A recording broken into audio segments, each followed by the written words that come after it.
and we are live. We're going to do something fun today, not something really productive. I have Sam with me on my journey through Mordor. We are going to do the skeleton clock frame for the marble machine. I've learned so much the last streams from the audience. It's been really productive, I think. So yeah, I'm excited. We made this nice looking funnel arc on yesterday's stream that I'm happy about. And I also want to repeat that nothing you see on the image here is going to get built. I'm trying to lay out the layout of the machine. So just dreams and visions, and we're going to like get everything collected and attach it to the real world eventually in this process. All right, skeleton clock frame. I have a bunch of skeleton clocks lined up here that we're going to discuss today. I especially love the weights of this one. Like I love cylinder weights. It feels very Renaissance. And I think the skeleton clock frames is great design reference for what we're going to do today. I think the machine has 5 large subjects. It's the instrument, it's the frame, it's the marble loop, it's the controls, and it's the drivetrain. And the drivetrain of this stream is Hannes. How are you, Hannes? I'm very, very good. I'm just checking the chat works, and it seems to be working because it's, as Max Morgan says, it's 4 a.m. in Texas. Why am I awake? Live, it's nearing 3 a.m. for me in the US. I gotta sleep, but looking good, Martin, from Boss Etronium. Perfect. Nice. Have a good night's sleep and have a good morning for everyone in the US. We're doing the stream times Swedish working hours, and we are very well aware of it. It's not really good for the rest of the world. Sorry for that. Yeah. I think by the end of today, Hannes, in this stream, I want to finish the frame master part, which doesn't mean finishing the frame. It means getting everything like placeholder into CAD and the CAD structure of the document correct. I have here on the left on the tab manager I learned yesterday is a really good way to see the project. So above here I have the master assembly. No, that's the master part. Oh, the master assembly is actually this one. And we're going to have all these 5 parts that I talked about represented in a sub-assembly. So we already have a frame sub-assembly. Let's go to that. Is it fair to say that we're going to do frame blobs today? Yes. Okay, good. And then my graphics is matching. Yes. So I'm working with this master part model structure here, which I've come to absolutely love. All these parts are controlling the master assembly, and we're going to do them as blobs here. So I started with these 2 blobs, and the design of these we can kind of all ignore, but I think they look nicer already compared to straight legs. It has some life to it, and if we go to the master assembly, I think this arc here speaks a little bit with this arc of the funnel, so doing a bit more arcs. So let's actually start off by having a little bit of a look on these skeleton clocks. So I searched for large wheel skeleton clocks. So a lot of the skeleton clocks are based here on the same design. This is a large wheel skeleton clock. This is another one. You can see the similarity of these 2 designs. It's a special design, and I'm not going exactly for that, but what we can see is that there's 2 frames. One on the front and one on the back, and the whole gear train is like between these 2 parallel frames. I included this because it was a water wheel skeleton clock. I thought it was pretty fun with this conveyor belt thing here in metal. I think that was kind of awesome. A little fake, I feel. It's like trying to be funny, kind of, and that's something I want to work with on the machine. I don't want it to look like, oh, I'm trying to be shabby chic. Is like my most. I don't like shabby chic. Do you like shabby chic, Hannes? No comment right now. Okay, you don't want to start a flame war. No. I want to start this morning on good terms with everyone. The interesting aspect of this skeleton clock, which is maybe something we should go to CAD and incorporate, is that it's standing on a circular base. And I have this feeling that perhaps. So let's do that actually. Let's do that in the blob space. We're going to add a 6th whole segment, which is going to be the stage. So I'm going to sketch on one of the default geometry here. And we're going to add shift. Is it shift to see the origin? Anyway, show the origin. Perfect. And while you do that, Martin, I got a question here from Astro Haha was here. Hi Hannes, I didn't watch the last stream fully. Can you give me a quick recap?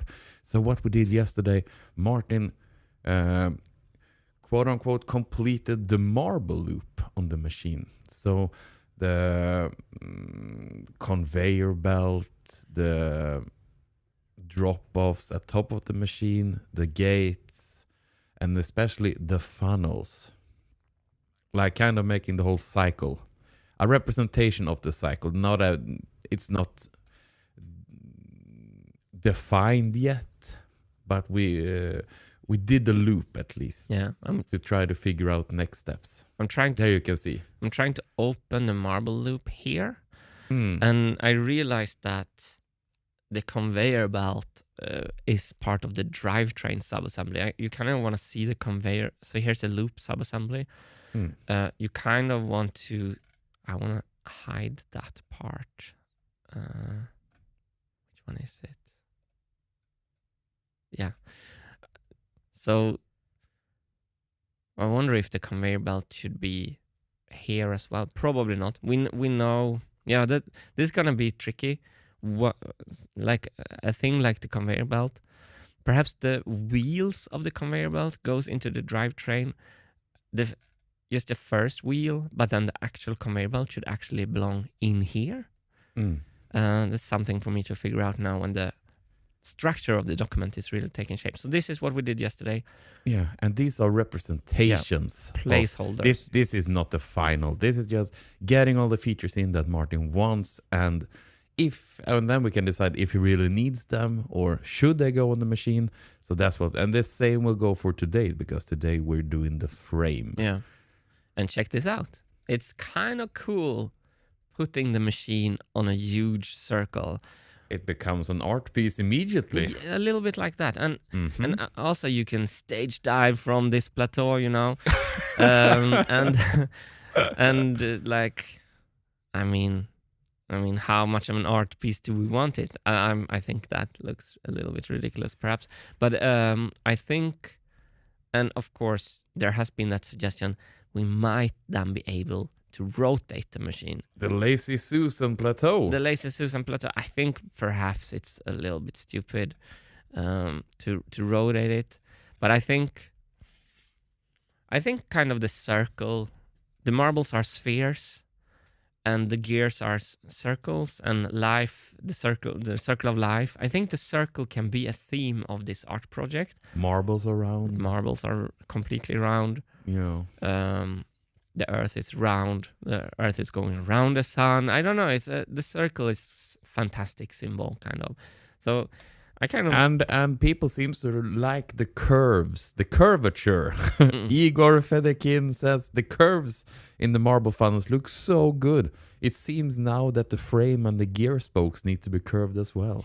Oh, curving the gear spokes is actually... I was onto a restaurant yesterday and I saw old like coffee mill kind of with curved gear spokes. Actually, that is... It's not for derailment now, but something to think about. That could be an aesthetic choice to have some curves in the spokes as well. What was the name of the comment? Igor Fedik. You know what we're going to do? We're going to curve one of the wheel spokes. inspired. Not now. Oh. We're gonna do frame today, Martin. Stop it right now. We can do that later. That's gonna be a fun stream. Okay, but this one needs to go into the master assembly somehow. I'm going to do the stage thing. I'm going to do a part studio. Then I'm gonna see if Hannes can stop me from curve those gear spokes or not. Yeah. But here we also go. I just want you to hear from Soram Tipu. Ingenious and interesting. Keep it up. No, thank you, Soran. Yeah, there we go. Podium. Let's derive. Oh, do you know what we did? We didn't name the part. So we have to go name the part. We're gonna name it podium. I don't know if that's the correct name, but that's what the name that came to my mind.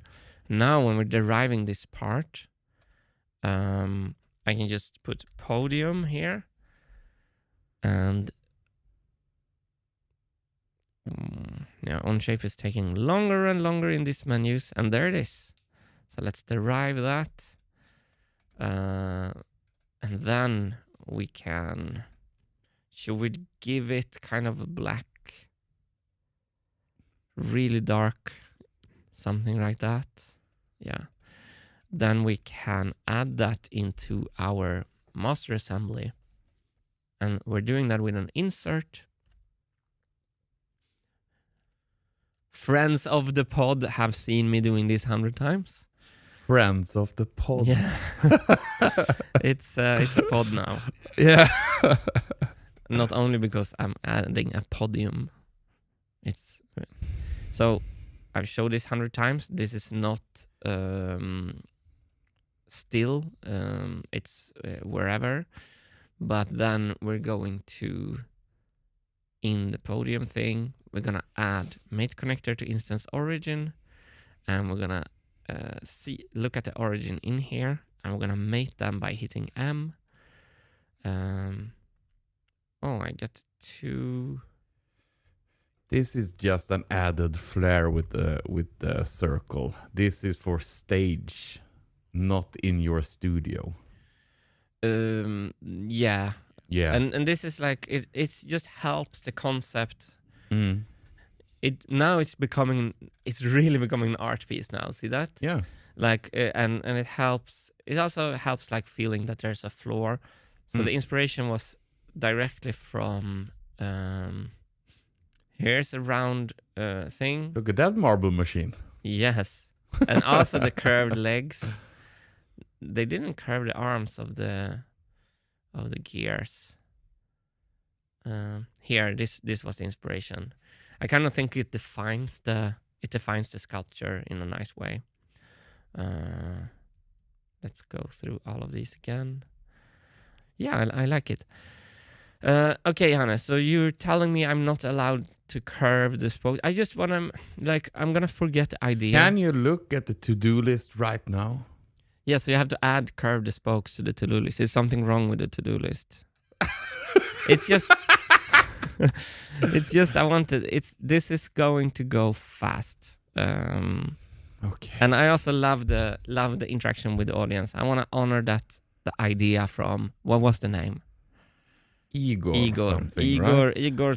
has his head screwed on straight and he's awake with what we perhaps need to do. There you have him, Igor Fedik. Yeah, I got inspired from that comment, so I want to honor that.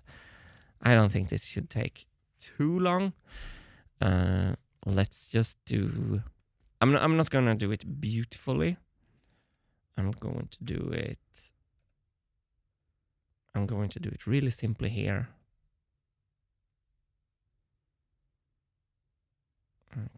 Can I get a curve?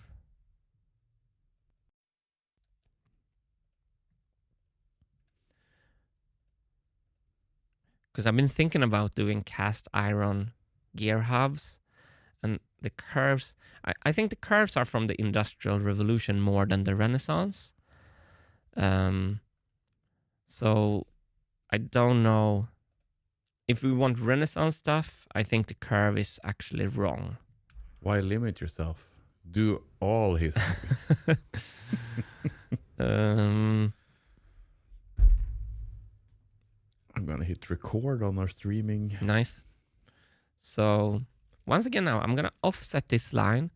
And while I first, like, I was annoyed with Onshape not constraining the endpoint of offset lines, this is like the perfect example of, oh no, sorry. This is a perfect example of where Onshape's decision to not constrain the endpoints is actually super helpful. If I click that thing, I can now do a coincident on this offset line with this circle. Okay, sorry. Full screen. I'm going full screen on my Stream Deck. Do you know how cool that is? Do you know how cool I am? There, I could make I, and I can make a coincident here, and that's currently very, very useful. We're going to do, I think I should remove this constraint, and I'm going to do I here. Bill K channel. The spokes should match the time signature of the programmed song. 8 spokes for 4/4 and 8/4 timing, and 6 spokes for 3/4 and 6/4 timing. I think it's going to be quite hard to go in and change the spokes during the live performance, but fun idea. This way, you at a glance, you can know exactly where you are in the song. Ah, now I see what you mean. I thought you meant something else. And this is fun. Mark Guitar is here saying, morning, physio time again. You see, we're becoming like a part of people's routines. I love that. He has his physiotherapy routine now, watching us. I love that. So this is half the spokes I should do. Good luck in the gym today. He Dare 01, keeping Martin on track is a Sisyphean task. Poor Hannes. I think we all appreciate A for effort, Hannes. Oh, thank you. A for effort. At least my efforts doesn't go unnoticed. That's good. Is this correct? I need to do a circular pattern instead. I'm just about finishing this up. Okay, I can't do just half the spoke. I need to do the whole spoke. I'm doing like half the spoke. And if chat could answer, I heard some audio glitches on Martin now. Do you hear them as well? That he drops out every now and then, his audio. We had the issue yesterday, just to see if it's the same today. Super annoying. Our audio stuff has been like completely functional all the time until we started streaming.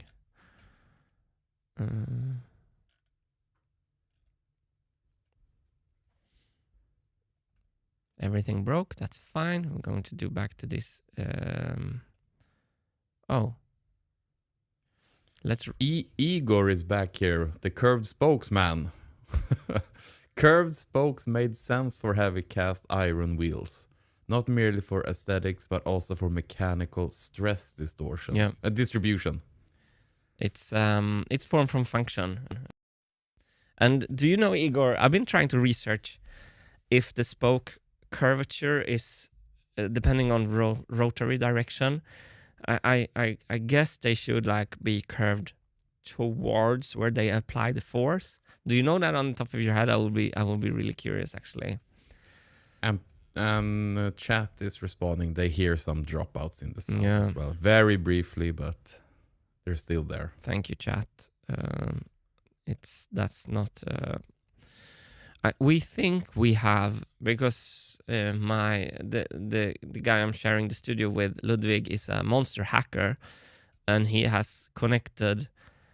Did he say like 30,000 points to his network or something like that? I think it's a little bit exaggeration, but there's a lot of points to our local network, and he's suspecting that we have some dropouts.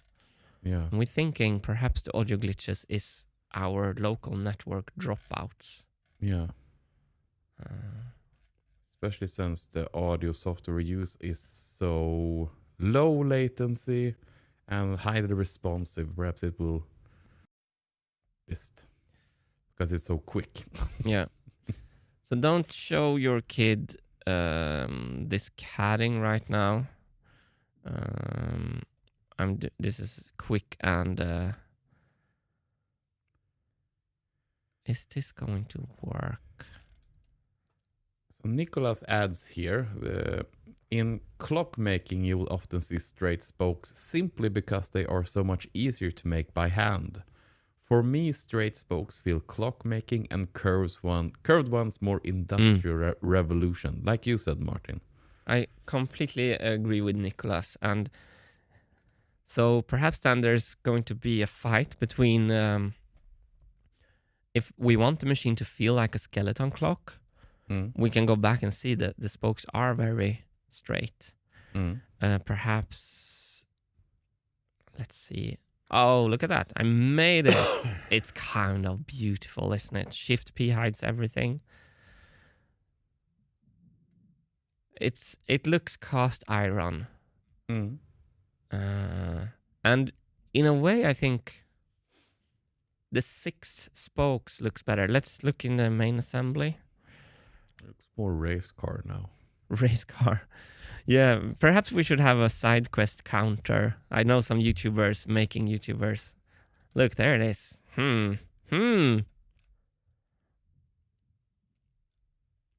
This is going to be the real tough decisions, everyone. Thank you, Igor, for the inspiration. We have a spoke. Now we remember that we have this idea of curved spokes. Okay, so I will highlight now again then the to-do list. I will bring that up again. We're getting back to the frame. Let's go to the frame. So, in the blob part, we have these 2 frame things. I think they have too much. I think they have too much information for being a blob. Because I think of the frames as 2 parallel walls, kind of. So I think we should just stick a rectangle. But perhaps we're going to take... Later, the frame will be designed to fit all the shafts and stuff. I think that's not really for today. Today is just about like getting some shapes up. Yes. And Igor says, sorry for derailing. Smiley. Never be sorry for that. That's Martin would have tried it sooner or later. It was good that he knocked it out quite quick. I might have had forgotten it actually, Igor. So yeah. We're happy to I think this I become inspired by the chat. It's a very beautiful thing. Yeah. Thanks for Hannes filtering out all the glazing stuff for me. Let's see. Let's go to how these blobs are created. Perhaps I should roll back the history bar. I don't really need to. So these feet and stuff, I don't really want them in here. So let's go for the skeleton sketch here.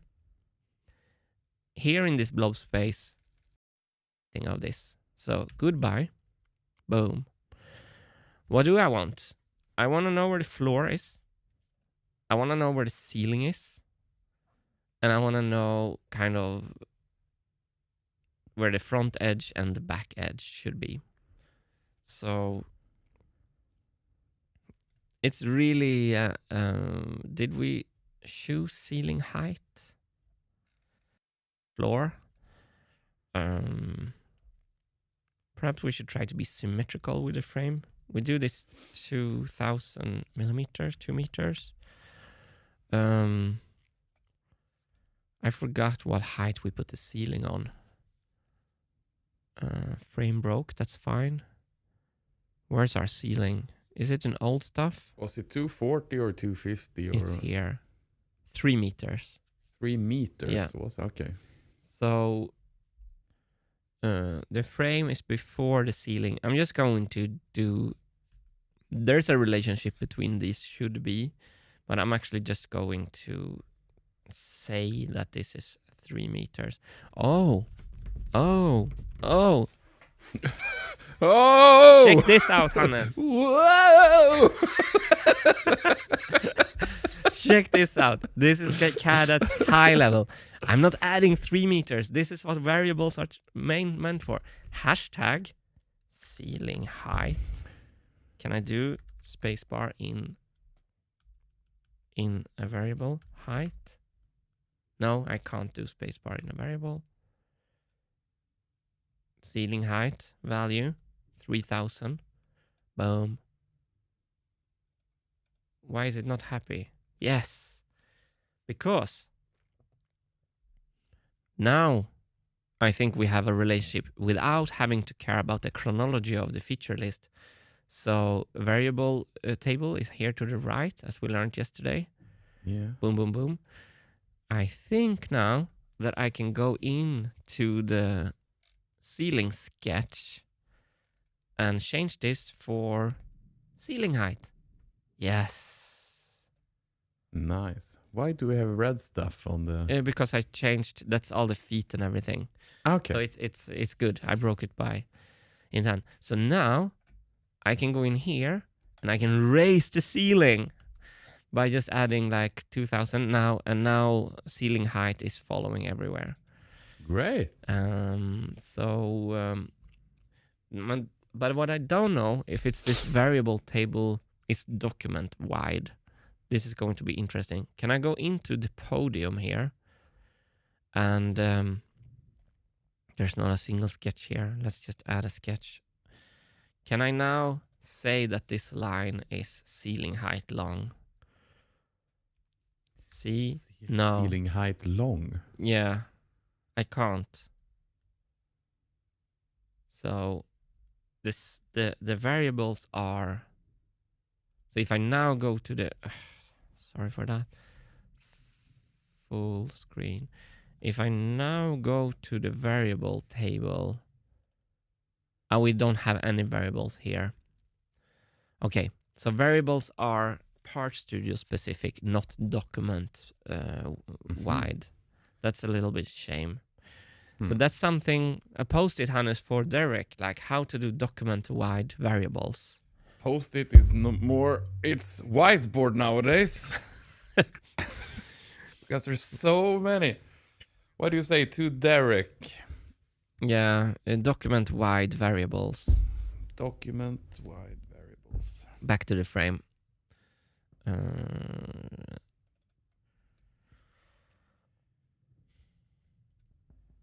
The reason the two lines on the blue lines are blue is because this is not yet centered on the origin.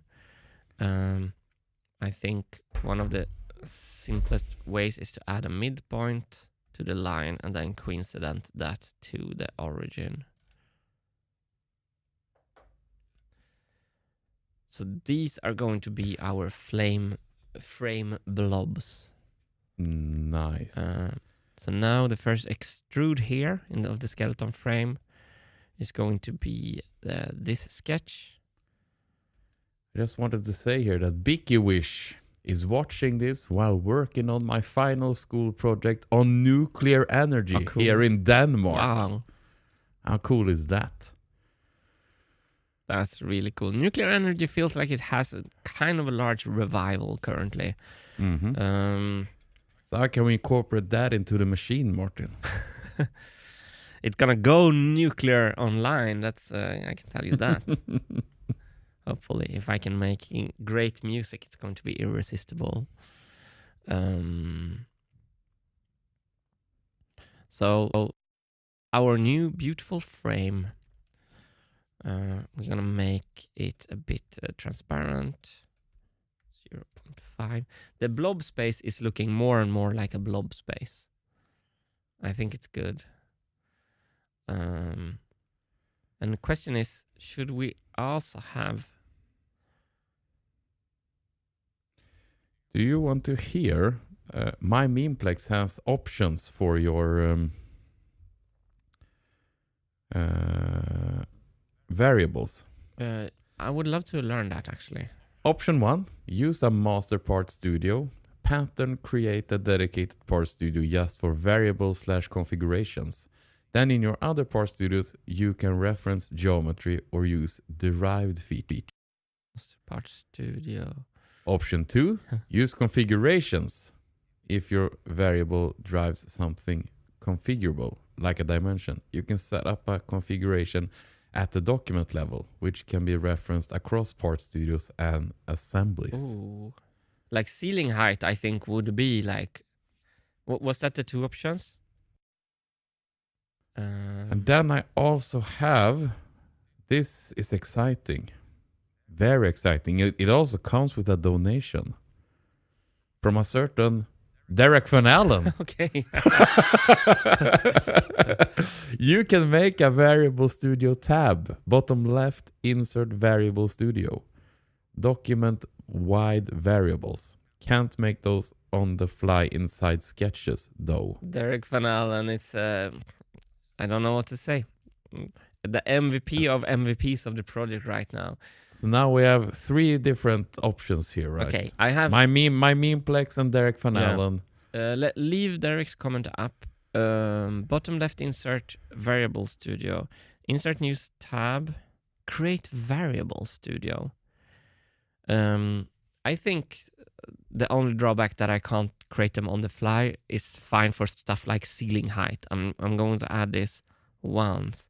So this is document-wide variables. We have to learn this now. Thank you, my Memeplex, and of course, the one and only Derek Van Allen.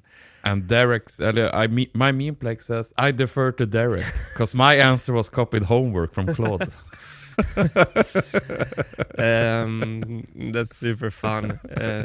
I think deferring to Derek is one of the wisest things I've ever done. That's a new t-shirt right there. So ceiling length 3000, and copying homework from Claude is also a great idea.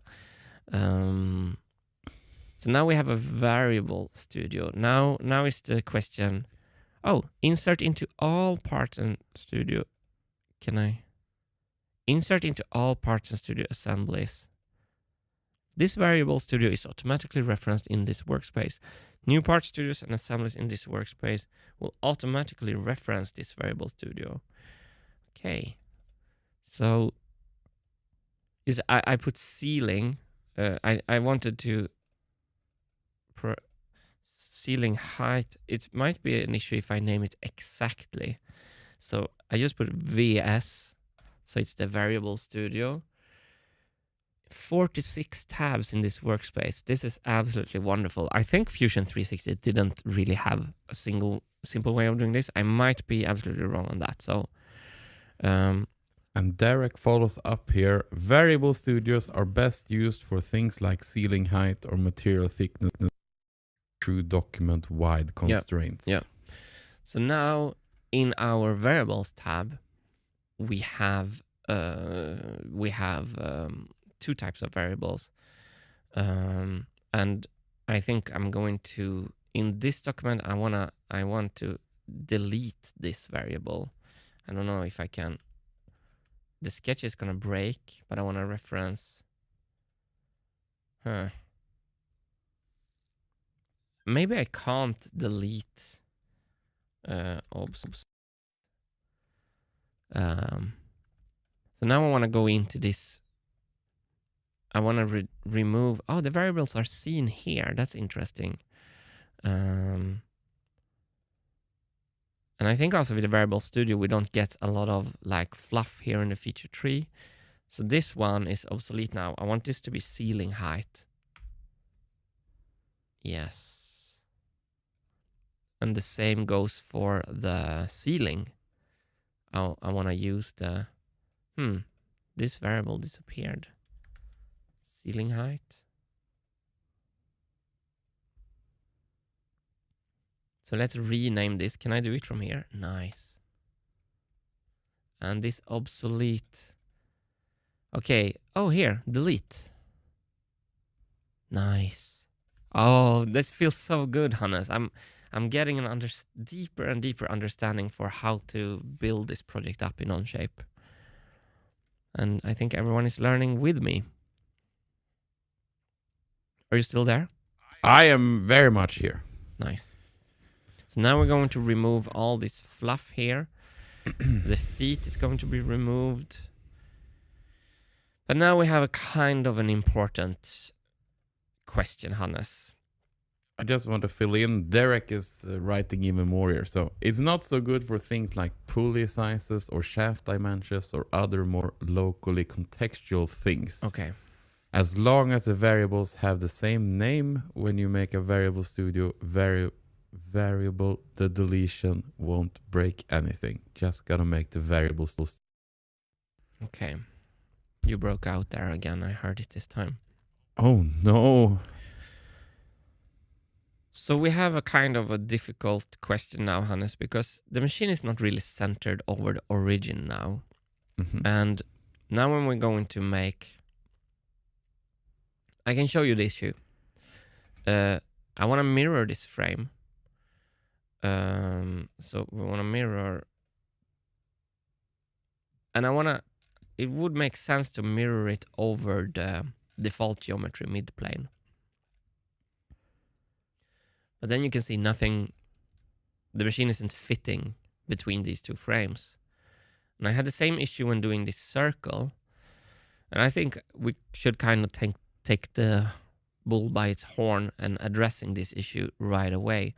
The machine started to expand to the right side. It's not symmetrically over the midpoint. And I would like the entire document to be kind of symmetric over the midpoint, which means I have to move everything, which is a great time to stress test the way I built all this up. You see how the frame disappeared there. So I think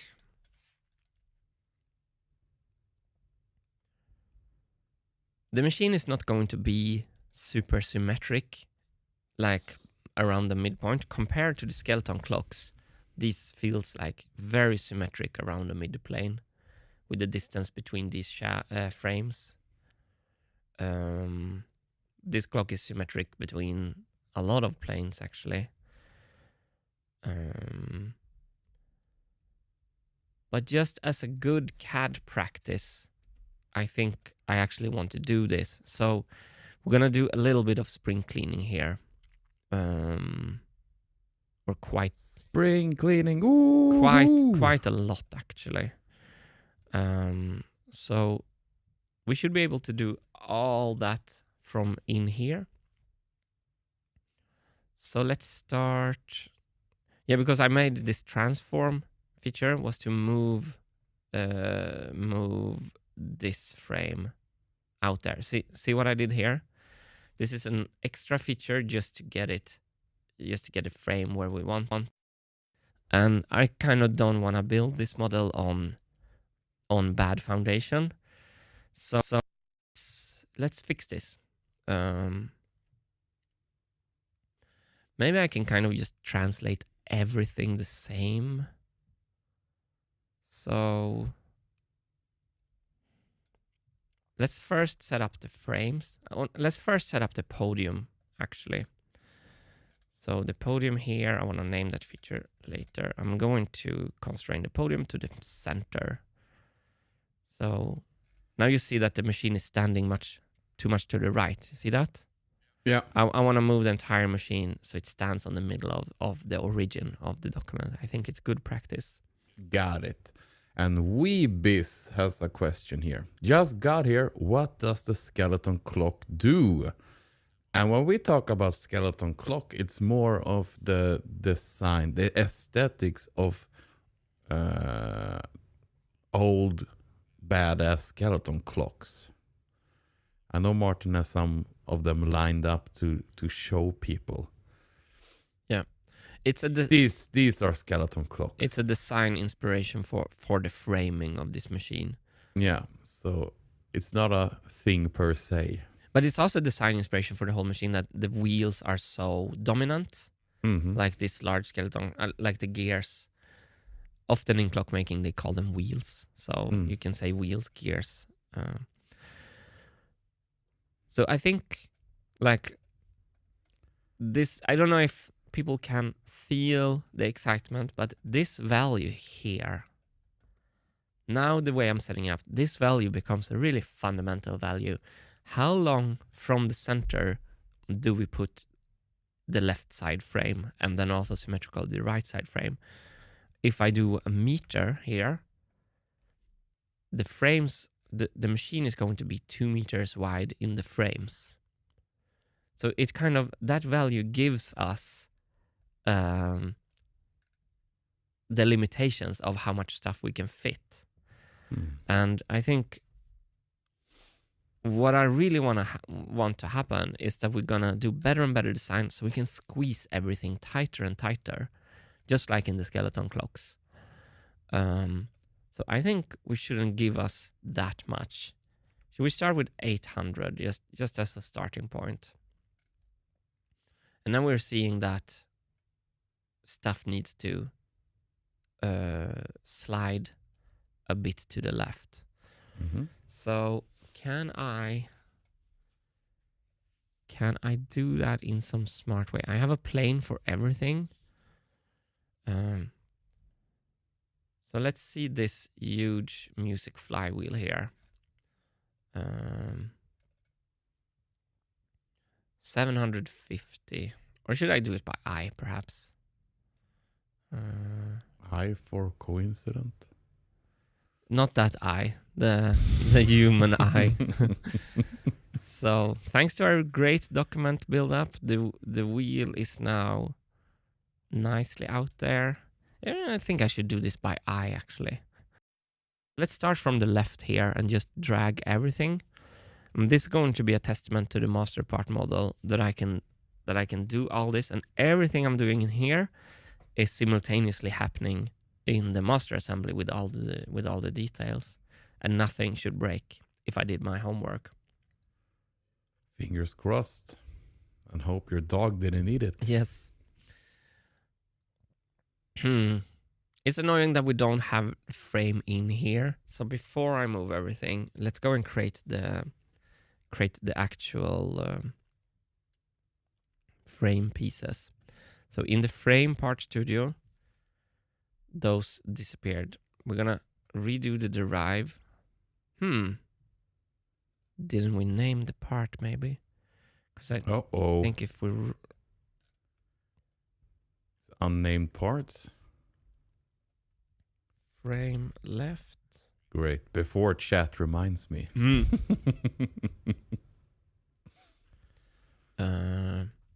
Frame right. I think that was the same name. So I'm thinking, I wonder if they will turn up in this document now. No. Frame. Boom. So now I'm going to do I'm going to sketch, and I'm not sketching on a face, I'm not sketching on a plane, I'm sketching on a mate connector, and I want this to be inside the middle. Wonder how I can force that. Derek. Derek! Derek! The mate connector is not going into the middle of the box. Wait, can I hold shift? I know the mate connector. I learned this from the Evan Reese video Derek sent me. Oh, that was kind of... Never mind, it can be there. So now we are going to make mock-up frame.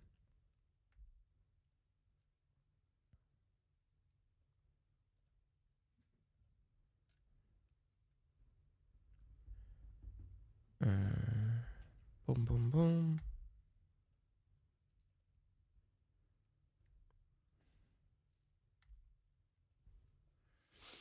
I'm gonna offset this.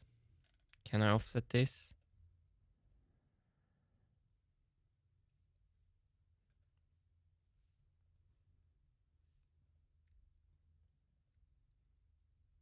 And this is coincident with the midline.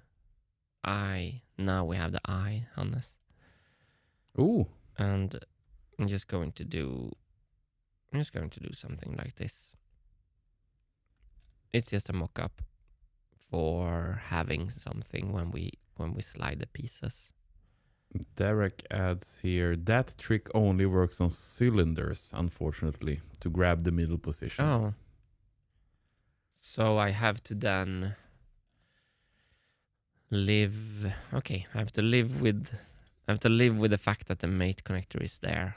That's kind of fine.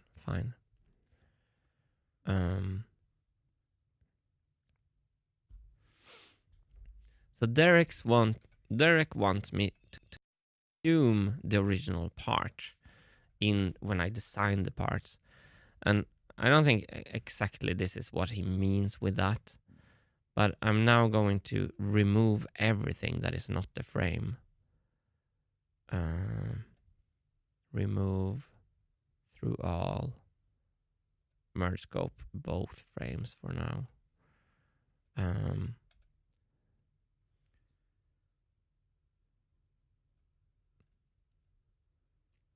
I should have mirrored the sketch, I think, so I can do this in one go. So I don't...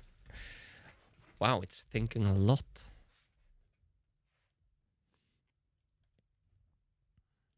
I'm starting to think perhaps we should have rebooted on... But I did... Oh, we have poor connection. Yeah, our local network is a little bit troublesome. We have Local network, the Stockholm network. I'm gonna remind you that down here in the southern parts of Sweden, it's stable, okay? we have like the best internet here, like speed-wise, that I've ever had in my life. But so it's kind of... there is the internet. We are having problems with the network.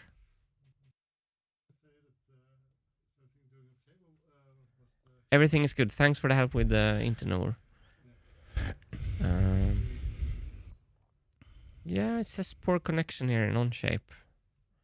I'm talking to Ludwig on stream, off stream here. If someone is wondering, we're live now. Just so you know, Ludwig. It says poor connection. Now it disappeared. And that may explain the audio glitching as well. Yeah, we have some audio glitching.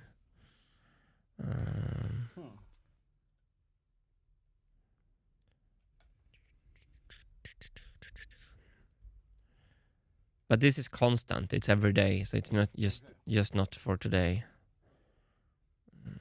I'll look into it as soon as I can. That's wonderful. I have another 13 hours of Dota 2 production. Okay, 13 hours of Dota 2 production for Ludwig coming up. You can wave to the camera, Ludwig. Hello, camera. Ludwig is that's our official hacker man. Yeah, he's our resident genius of helping us setting everything up. So he's an amazing resource. So good luck with Dota 2 streaming, Ludwig. And here comes the important questions now from Daniel Andersson. Hannes, where are you in Sweden? I sit in Vänersborg, approximately 1 hour from Gothenburg, in beautiful Vänersborg. Fun fact, Martin used to live here. Not everyone knows that, in this small little humble town, far away from Stockholm. It's a very cozy little city. We have the frames in here, and they were not so ugly as I wanted to make them. I don't like that they're transparent in here, so let's go to the frame. I have more Derek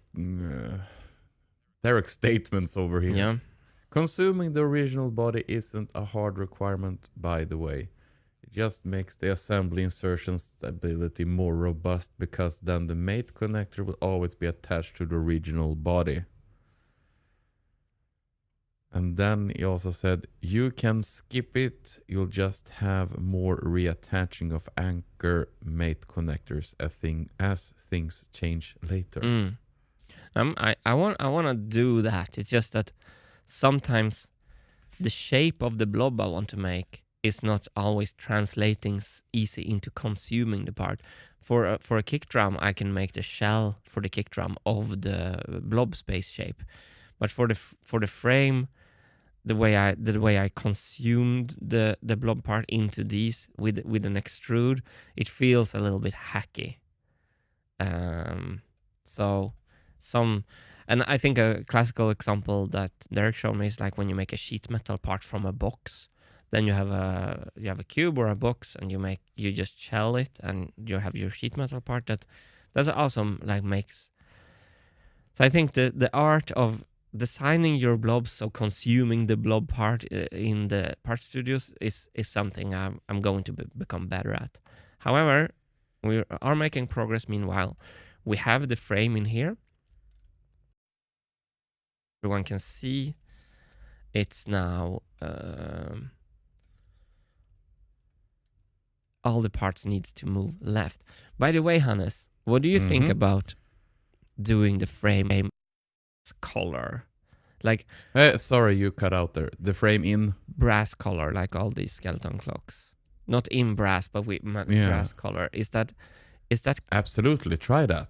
I think that could be cool. Because there's this like dark wood and brass. I mean, Derek discussed that. It's kind of cool combination, but I don't know if it's correct for the marble machine. But so now I made a frame like gray. Let's do it yellow as we had it before, because that was actually intentional, like signifying brass. And before everyone thinks that I'm gonna ruin myself by making it in brass, we wouldn't. We would make it kind of stainless steel wire brushed brass color. Another input from Derek. He's basically controlling this whole project nowadays. Shadow catting. Yes. Just what's a donation from our dear friend Martin. Oh. Who says, "Hi Martin Hannes, and thanks for getting back to me via email." I talked to Martin this morning on email. Thank you so much, Martin, for sending the explanation. And I've included a very rough sketch as you requested in my reply to. Love that. So nice to have you here today as well.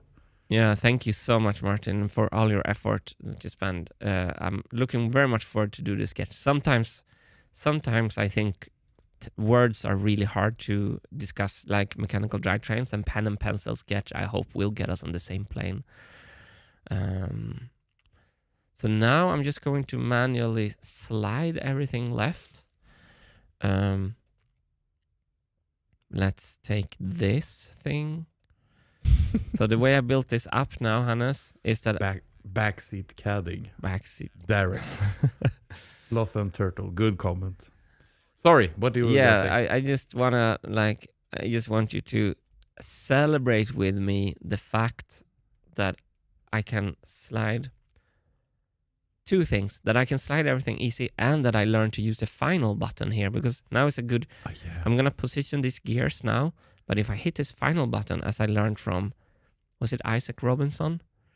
Ooh, I'm sorry for blanking on the name. Because then we see everything else in context there. So let's slide that. Let's slide. By the way, that stream where Isaac taught me that, there was a disc golf guy in the chat. And later I saw a disc golf guy at highest level named Isaac Robinson. And I was like, could it be? Is that our Isaac? Is that the same Isaac giving me on-chip advice? So now I'm sliding the Higgins drive left here. Not into that gear. And this should also convey to everyone how extremely... Why does the programming wheel doesn't have... Ooh, is that because that's controlled by Music Gears 3? Rough everything is here. Because I'm just sliding things around.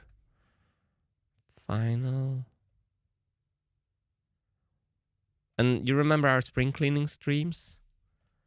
How could I forget? That was to set this up. Yeah. To set everything up like this, I know exactly how to manipulate the whole document so we can get it symmetrical over the origin point here now.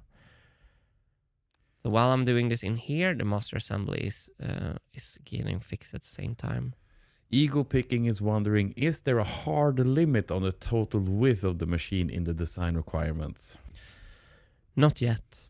Not yet. We're getting there. I think Hannes and me made a really good demonstration in one of the streams where I showed kind of I don't want a machine to feel like a toad sitting flat on the ground. I want the machine to feel like a proud what animal, Hannes? A proud lion.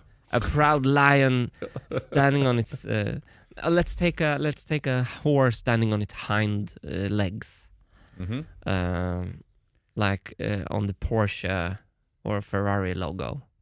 Mm-hmm. So it's an aesthetic requirement that it needs to be. I want it to be beautiful.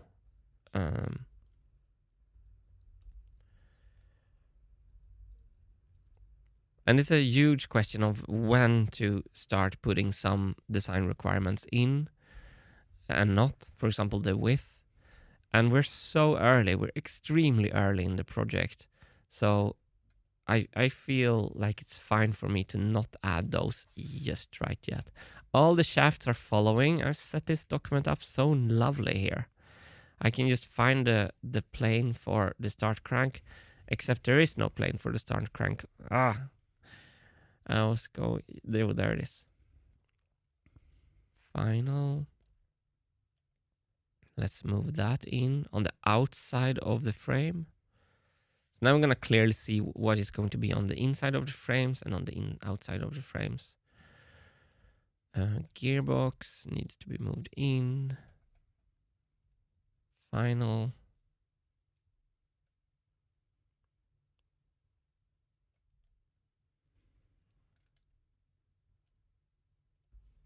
I feel the massaging of the model has started. The pedals are way off now, you can see. We just do the plane, and I can just slide them in with the final command.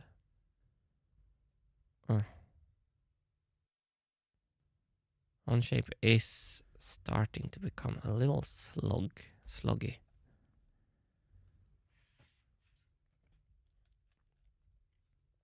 So even if we're not designing a really cool skeleton clock frame right now, we're like actually making the whole document much better by centering it over the origin point here. Music Gears 3, I think the programming wheel is going to follow this one because I think it's kind of mated to the gear there. We'll see if that's true. Let's put it there. No. So what is controlling the programming wheels side? This is a little, perhaps nothing. While you do that, Martin, this is a question that comes every now and then. So this is from Death Pasito. I forgot, what was the reason you discontinued the MMX that's now in a museum in Germany? Short answer is, it would need way too much fix up to ever be working at all, and it would never be reliable enough to go and do music live. You came to a crossroads where, should I spend 10 years extra trying to make it kind of work, or scrap it and start with something that might or that will work from the beginning instead? Yeah. Right? Yeah. Yeah. It was flawed at its core in so many ways. Beautiful but flawed. Yeah. Just like someone I know. Oh, thank you.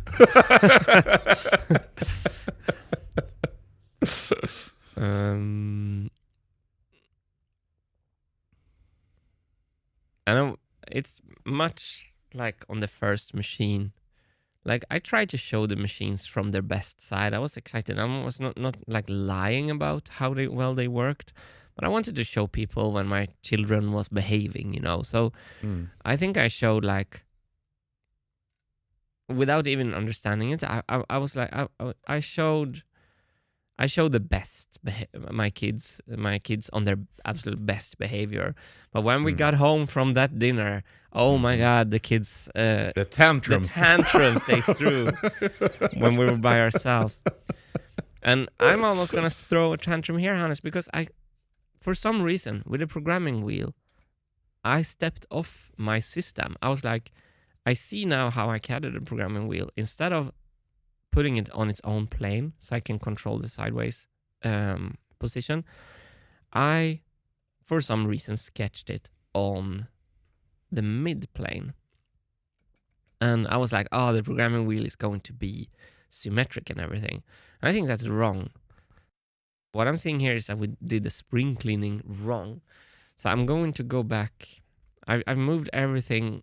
I moved a lot of people. Still some dust in the corners. Yeah. So I'm actually going to go back and set up the programming wheel in a more systematic way. This should, trademark, not mean a lot of things breaking. So, but I want to roll. Can I roll back by right-clicking? Roll to here. Yes, on shape. On shape. Oh. Just when you want a little 10 TLC, on shape is right there for you. So I'm gonna make a plane here instead. Plane, an offset plane from that right plane. I don't care about where I'm offsetting it really, but we're gonna name this plane prog wheel. Oh, that was bad spelling. And then let's see if we move the sketch to this new plane, if we're gonna have issues or not. I always, as soon as I see Derek's name coming up, I just want to, it feels important to read it. Yeah.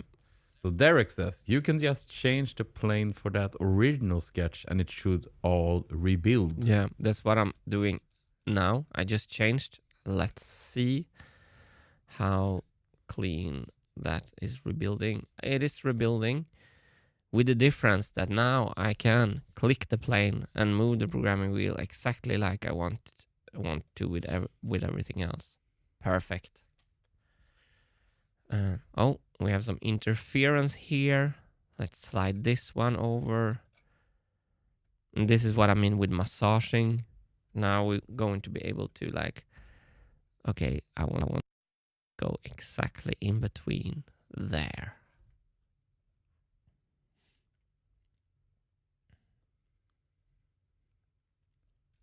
So let's go to the main assembly and see. I think we're missing all the droppers and stuff. Some things needs to... Everything died. Why did everything die? All the mates died. You see, we have a Christmas tree of red here. A lot of dead mates. That sounds horrible. I don't understand why the things are still not showing. Is that a... Perhaps if do I need to go to the, for example, the loop? Do I need to just open this first? This is... I don't understand why this is breaking. All these mates here. I broke the whole thing now again. Derek! Uh-oh. Derek! Why is there red here, Derek? Here! All of them, Derek. Derek trying to do some work. Look what you've got yourself dragged into now, Derek. Two whiny Swedes just screaming his name through the speakers. Derek's children are crying here now. Like, okay. So, I would understand why the things are disappearing. Matteo Florence says, everything died. What a sentence to open a live to. Okay, let's see. Derek says, go back to your new sketch you just made and flip the normal and see if it fixes the broken mates. But everything is not... It's not like everything is connected to the programming wheel. Now it's on shape with the tantrum. Jimmy Thomas. Okay, first of all, I don't know what flip to normal means, Derek. Flip the normal. Flip the normal. I feel this is important though for my understanding of the software. So let's go to... Oh, I'm stupid. It's the rollback bar. Check. I left the master part model. Yeah. Come on now. I've learned this so many times. Roll to end. I left the rollback bar. I think we're all good. Let's go to the master assembly and behold. Come on. Because the master assembly is trying to get... Yeah, it's better. We have just one broken. It's the rollback bar. I can't leave it in the middle of the chronology. Look at this. So now we see that... Eagle Picking says also, is there a way to let Derek take over things from time to time? Yes, there is. We can work at the same time in the same on-shape document. And I think that's something we should demonstrate on Saturday when we're doing a live stream with Derek. Mm-hmm. I think it's public now, or it's decided now. So we're... Is it? Yeah, I think so. I think Derek gave me the approval to announce it on text yesterday. So this Saturday, we're going to do a live stream with Derek, and we're going to try to go over as many on-shape lessons as possible, taken directly from my example project, the marble machine. Mm-hmm. It will be... I think we're going to try to go live at 6 o'clock, me and Hannes time. Yeah. So in the evening, which will be a little bit better times for everyone in the US. So midday for the US people. What is that then? 6 p.m.? No, 6 a.m. 6 p.m. 6 p.m. CEST. Is it summertime now? It's not CET? No, it is on Sunday. We're switching. CET. We will do community posts about that, and we will talk about it a lot as well. But Saturday, it's going to be a weekend live stream with the rock star Derek Van Allen. Yeah. Now I'm going... Derek Van Halen. I'm going to move the vibraphone, the funnels.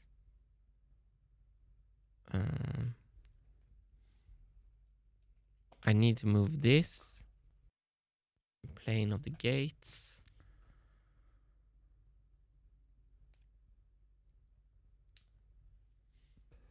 So let's see what else we need to move. This was a little bit of a side quest from the frames, but I actually don't think so. Getting the document centered on the origin is kind of a fundamental thing. And then this died. But something that never dies is our love to Martin Kowalczyk. Derek MVP.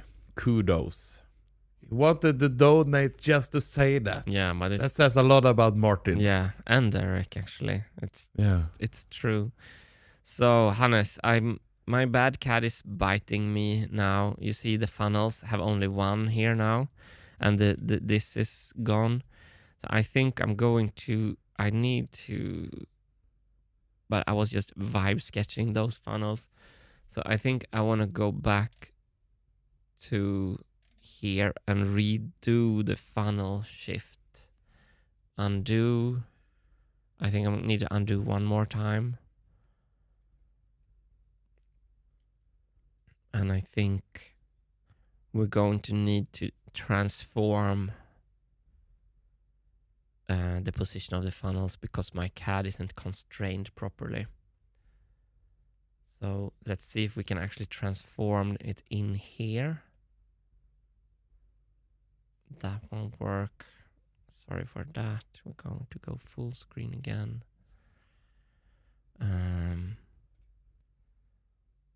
So that's what you get for bad CADing. The vibraphone and the bass, I think I will be able to slide a little bit better.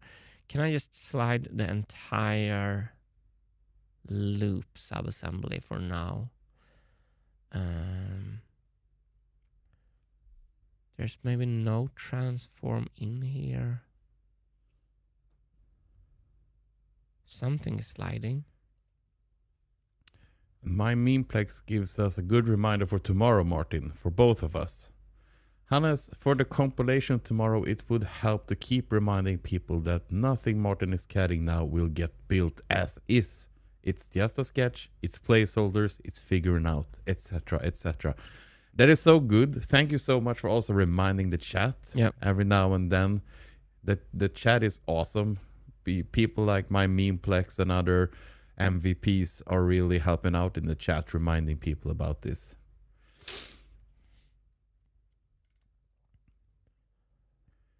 Oh, wow. And we also need to say our warmest welcome to Mr. Marmello555, who decided to become a backer, a Wintergatan backer. So welcome and thank you so much. Your support means everything. So welcome. Thank you so much, Mr. Marwell. We super appreciate the support, and it makes a huge difference for us. We can do what we think is necessary for the project, and it helps a lot. Yeah, awesome. So I'm learning the hard way here that even when like yesterday, I had this problem, Hannes, to decide how serious I should try to CAD. Oh, I'm sitting off axis in my window, ain't I? It's not only the stuff on the machine being out of frame here. So I should at least, even with bad stuff, I should at least make them behave. So all these droppers I could move from the part studio. This thing of the funnels I can't move in the part studio without it breaking. So I wonder if I should just accept that or if we should fix that. We need to move the base.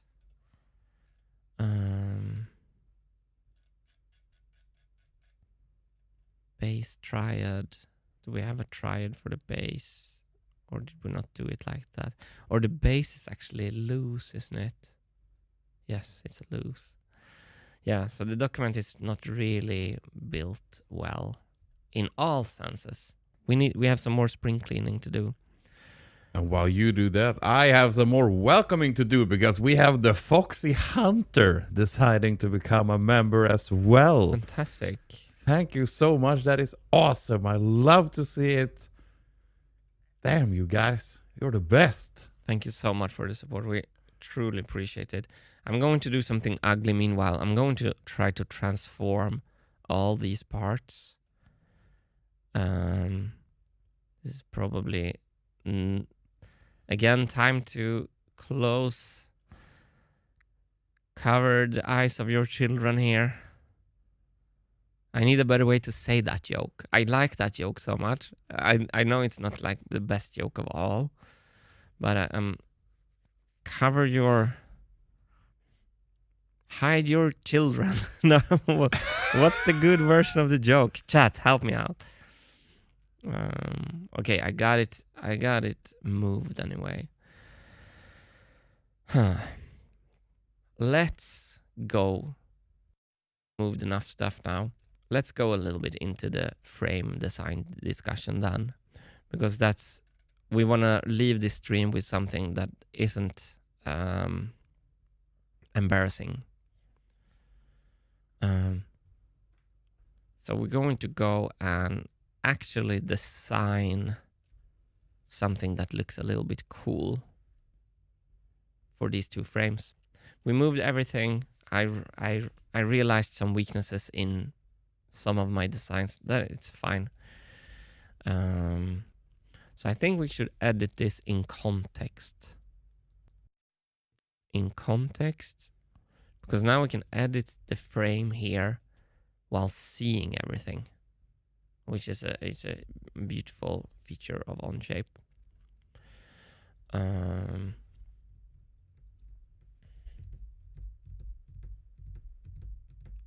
Should we make a new sketch or should I just...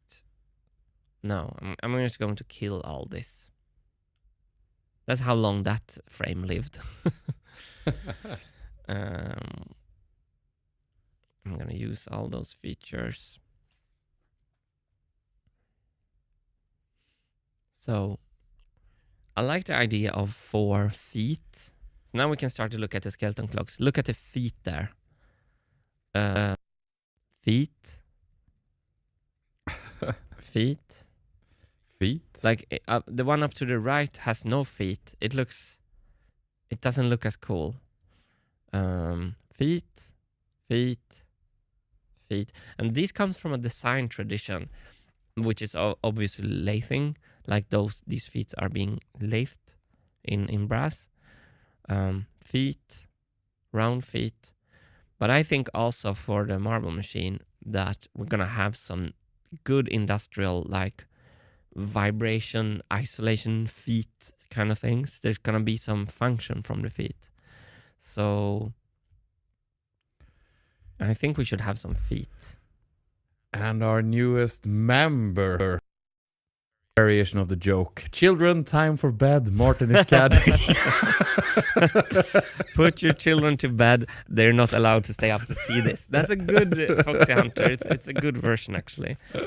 So we are going to do some. And speaking about backers, we have Manuel Riedman coming in as a new backer as well.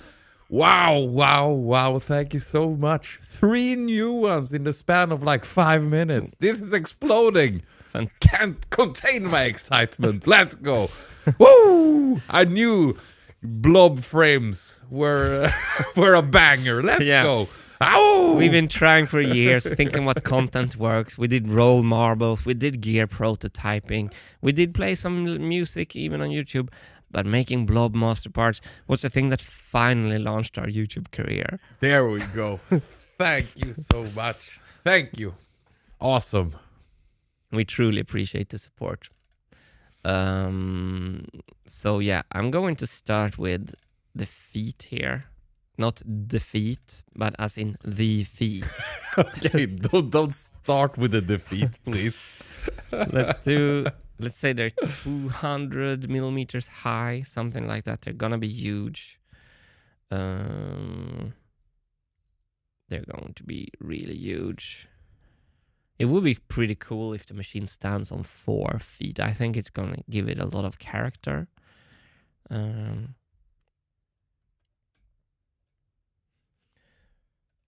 But this reminder that to remind people that we are just like sketching, that nothing is going to be used. I think it's a really interesting thing. I'm getting... Okay. I'm not listening to anything you say because what I am doing, I'm reading another member. We have Sloth and Turtle joining. Thank you so much and welcome. Love you. Ooh, mind is being blown right now. The members keep on coming. Love it. Sloth and Turtle 8036. You're awesome. Thank you. Who will win in a race between us? Who will win in a race? Isn't Sloth the slow animal that sleeps hanging from a branch? That's a good nickname for you and me, I think. Sloth and Turtle. Referring to the speed of our progress. You can be the turtle. I'm even slower, so perfect. I think.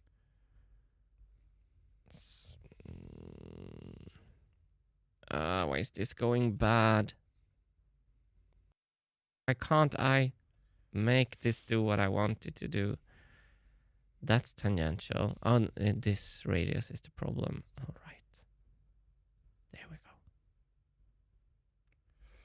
There we go. Beautiful.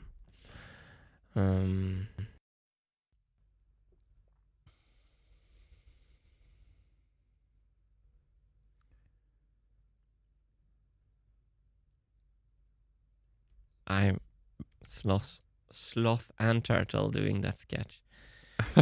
All right, so we have the feet. Now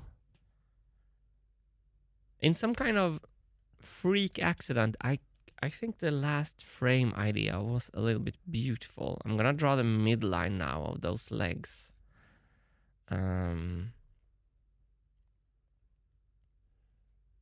So it's this huge valve,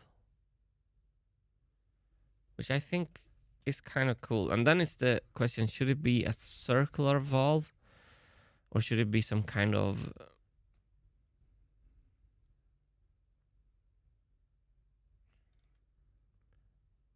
perhaps even more taller, more elegant valve like this that goes with another curve? There's these rulers for cloth making that has these beautiful kind of curves. I forget what it's called now. I need a mid. Shift S, I need a midpoint on this line, so I don't have to reference stuff from the context. I'm scared of this yellow context arrow here. I don't want to pull geometry in for the context, from the context. I just want to see it. So this is this is vertical to what? Vertical to this point. Oh, that didn't go well. Digital quarter, god damn, it starts to look so sick right now. Oh, nice. And I couldn't agree more. Whoa, what happened with the audio there? I don't know. I didn't hear anything. Shoot, I was almost killed here. Oh no. Stream, did you hear that pong? A pong? Ping. Ping pong? It sounded like a score in the game Pong. Oh wow. Perhaps it was Wilson that was being a rascal again. Is he?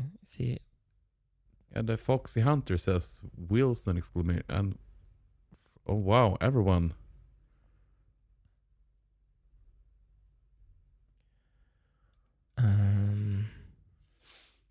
Okay, let's try.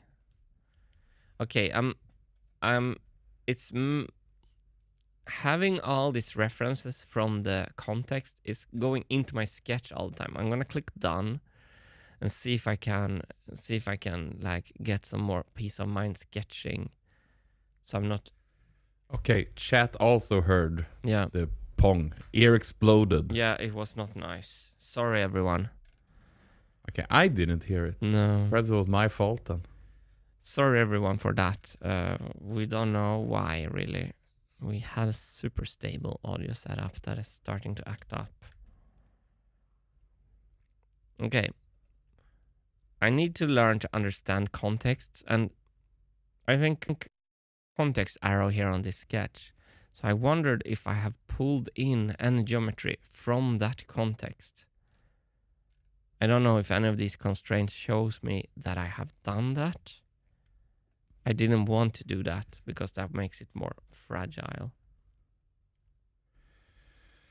And Martin with a donation and question. Consider deployable rollers inside the feet, maybe deployed via hex key, since it would probably help with assembly and movement on tour. It's a good idea. I think we can. Those rollers are going to be like added on. Because it needs to be huge, probably. So I don't want them on the finished machine, but we attack something on with a bolt, and then we have the rollers. There you go, and thank you, Martin, for the generous support. Yeah, we appreciate all the support here, and I'm having issue constraining the sketch. Okay, now we have a vertical midline. This starts to look a bit better.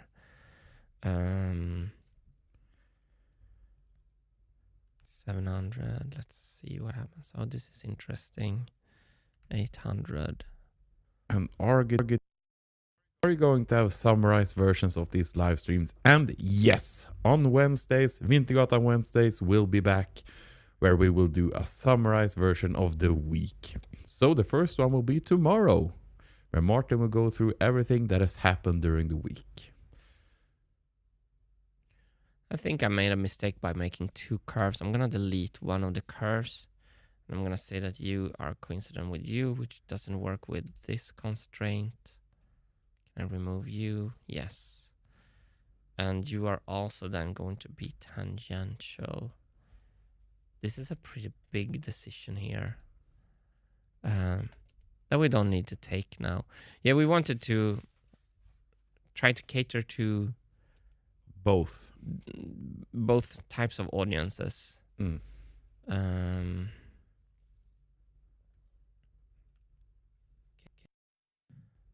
This And while these live streams are for the masses to enjoy, it's as much a way of keeping you focused on working. So yes.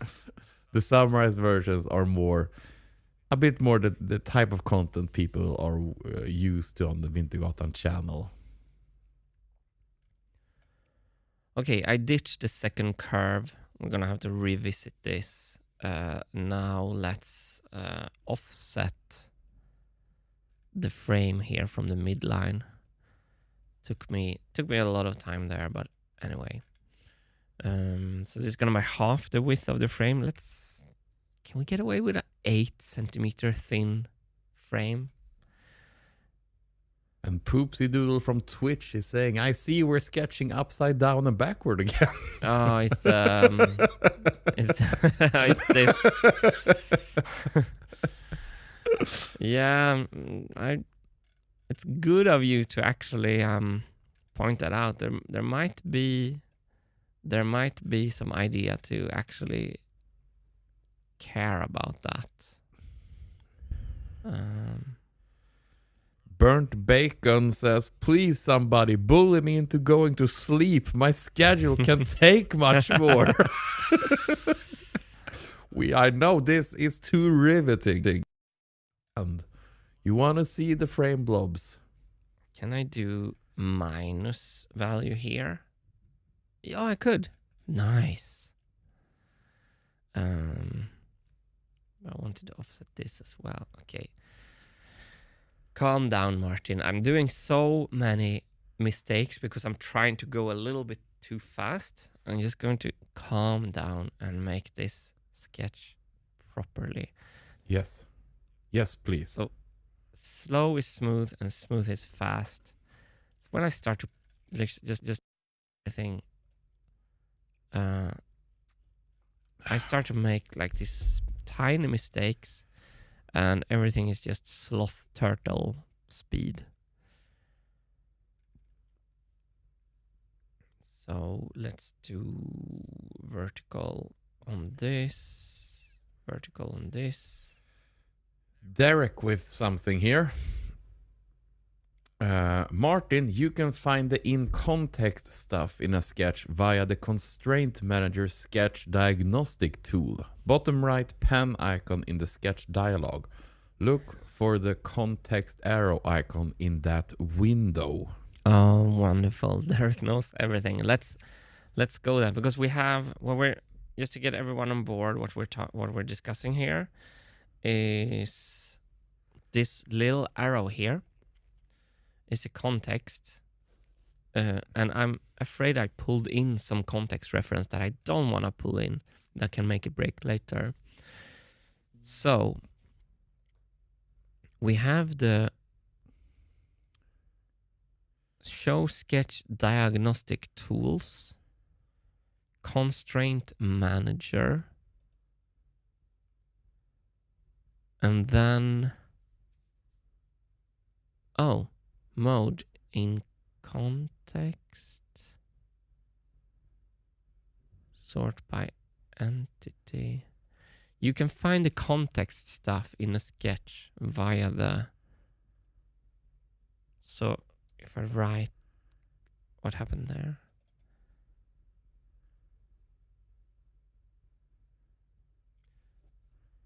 Let's not automatically select filters. Also, these are filters.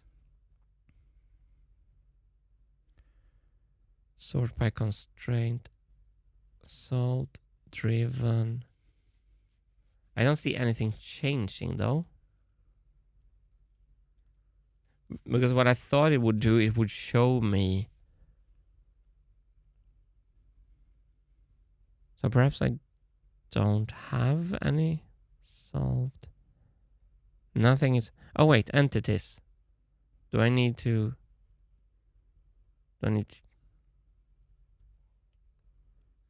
Okay. Thank you, Derek. I don't understand at all how this works. And then he filled in afterwards here as well. And yeah, the upside down backwards sketching is why my sketches usually go on mate connectors where you get more alignment ability.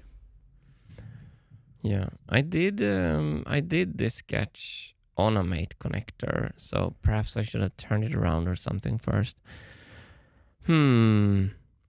Derek, I don't know. I don't understand, because when I click around on the filters here... Oh, wait. What happened now? That means there's nothing in context if that box is empty, but the sketch itself might be on a contextual plane. Yeah, because like when I filter for these, everything appears here, and then you can delete them. This is fantastic stuff. You get a completely overlook on how many coincidences. We're gonna have a lot of coincidences here, like are the horizontals. Ooh, this is super cool, and the context is on. So let's remove everything but the context ones, which means we don't have anything in. So the question is then why this, perhaps the plane is created in context somehow. Perhaps it is. While you try to figure that out, I just need to give the Foxy Hunter a big shout out right now, because the Foxy Hunter just gifted 5 memberships. What? To people in chat. So, thanks to the Foxy Hunter's generous donation here, we now have Anders Chewy 4449. We have Cass Gimme becoming a member. Hoboken of Hoboken and Choco Spooky and Trycatch 6948 all became members because of the Foxy Hunter. That is incredible. Wow. Thank you. Wow. We holy moly. Truly appreciate the support, and it tells us to keep going. We would keep going regardless, but it just adds this pat on our backs that both me and Hannes are suckers for. Right? Attention. Love. Love me. Oh wow, that made my day. I'm going to try to love this frame. It starts to look like a B for parallel. Yes. Then I'm gonna constrain this into being 80. Why am I not sketching a midline now? I'm doing it properly first, starting with the midline, and then all of a sudden I'm just forgetting what we're trying to do here. So what kind of frame size? Perhaps.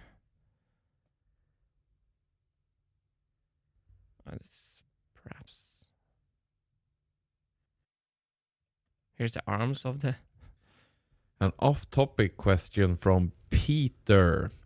Off-topic, but can you share how you can display individual chat messages on stream like that? Is it a plugin on OBS? Yes, it is, kinda. I use a program called Social Stream Ninja that can collect multiple chats. So I receive the chats from YouTube, Twitch, and X in one window. And then I get a URL from that I can paste into OBS, and then I can highlight certain messages that pops up just like this one. It's really, really convenient. It's been working great, hasn't it? Yeah. I'm just free-handing some kind of... You know what we should do? I'm writing the number 40 a lot of times in here. So I think it's time to create a Part Studio specific variable, frame width. So frame width, I'm creating it on the fly here. and we're going to do 80 on the frame width. And apart from the studio variables, this is just going to be inside this document. So, but then I'm offsetting this line, so I'm going to see if we can do math here, divided by 2. Yes, thank you. I love that in Fusion 360. So then we can have the frame width, and when I offset half of the frame, I can just divide the variable by 2. So way around. Probably there's some kind of symmetric offset in 2 directions. That would have been cool. Would have loved that. So now we do frame width, yes, divided by 2. And I can go back here and change these to the same.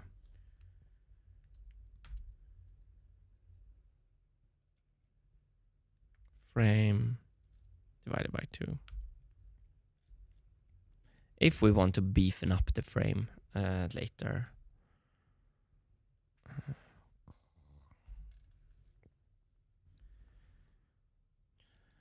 I think for all the parts where people feel like, oh, is it supposed to look exactly like that? I think the frame, they're not, oh, this needs to be tangential. That's why I'm doing a midline first, tangential here. Okay, and then we can coincident these, which is actually really handy now.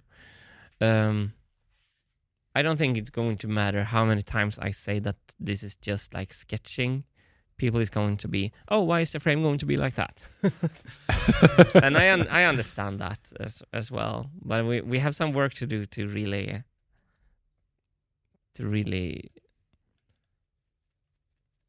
inform people. I don't know if I loved it, but I like it a little bit. You like it enough? I like it a little bit. We want some... What happens if I click this context arrow? Nothing.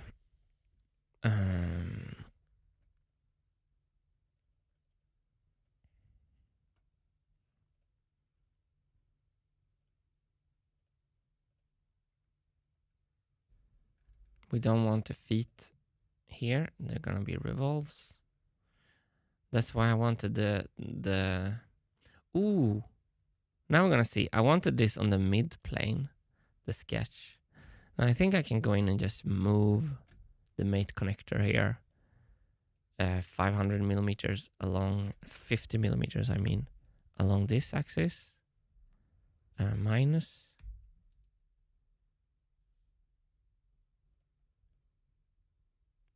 We're in a mid plane now.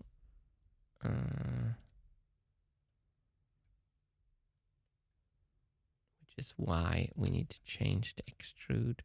Because when I revolve the feet, I want that to end up incorrectly. Through all symmetric. Yes. Now we're gonna make the feet.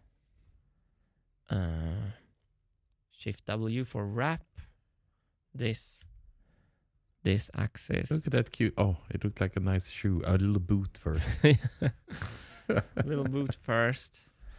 And that's a beautiful foot. And we can use a feature multi-mirror. Now we're gonna see that I've been listening to Derek. I can mirror this. Okay, I need to first make the feet being a separate part. What color for the feet? Oh yeah, it does look like Tintin's rocket. Oh, perfect. Astro haha was here. So now with the foot as a separate part, I can do a multi-mirror of this part, and then I think I can do,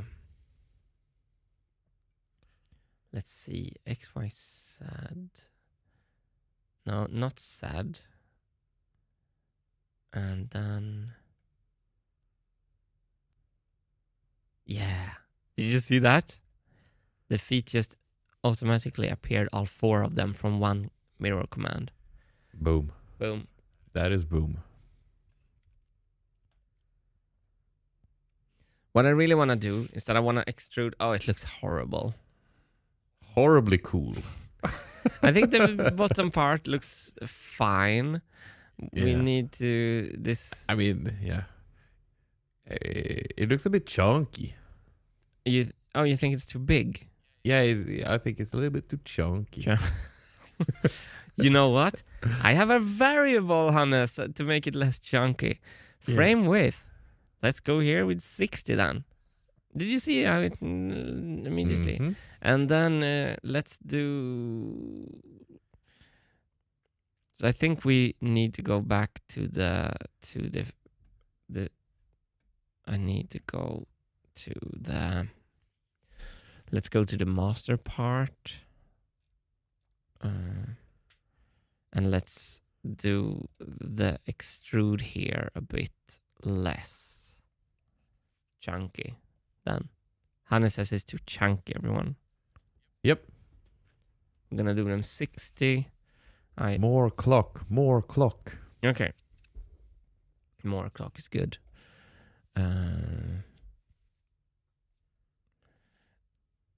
That's already better, and now this is embarrassing because it's the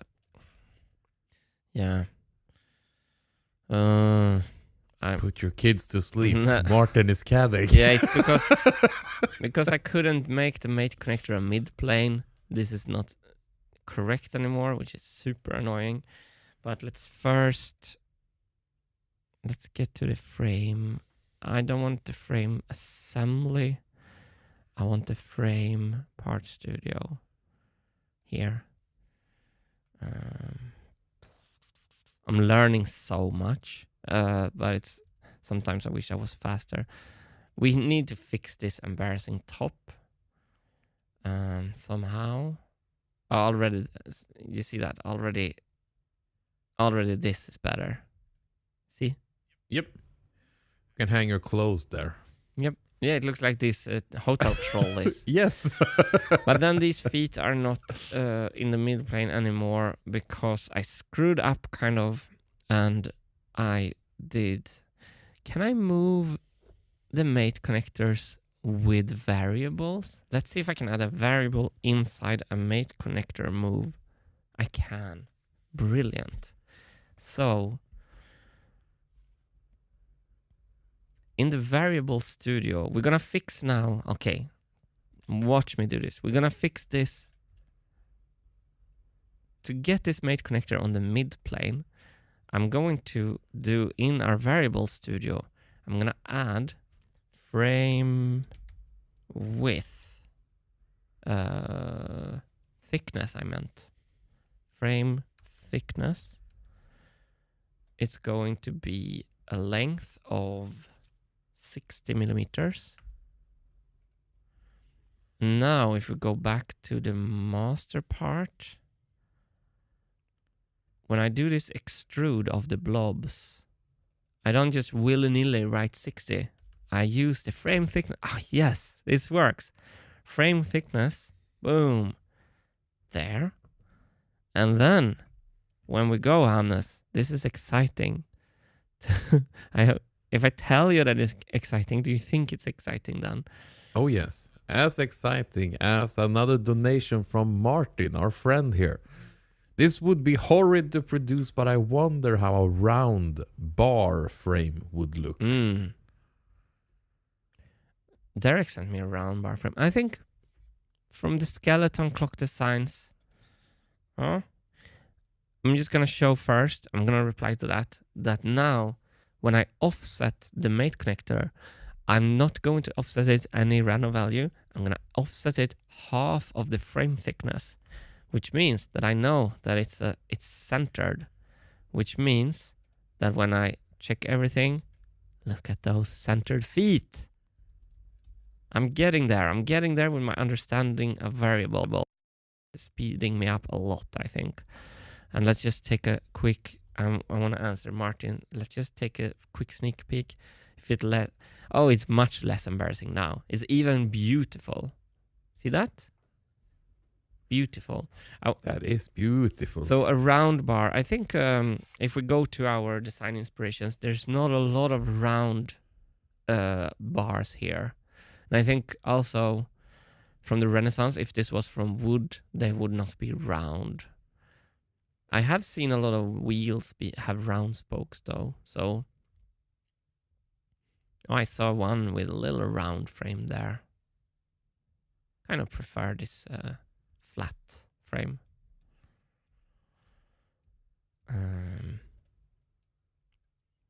All right, I think that looks surprisingly fantastic, actually.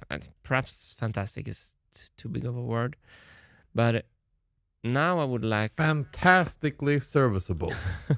Now I would like some arms going out to hold the marble gates there. So let's go and edit this in context. Yeah, we have a context here. Derek has to teach me this. There's a lot that Derek has to teach me. Because now, when we watch this, I can make an arm.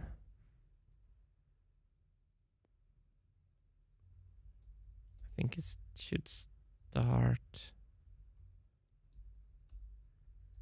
No, I want a curve.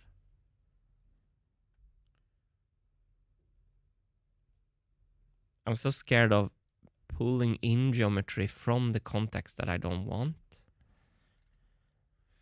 This is gonna be tangential. We're starting again with a midline. Now I just want something that holds up. And this is really, really coarse, you know? It's not serious.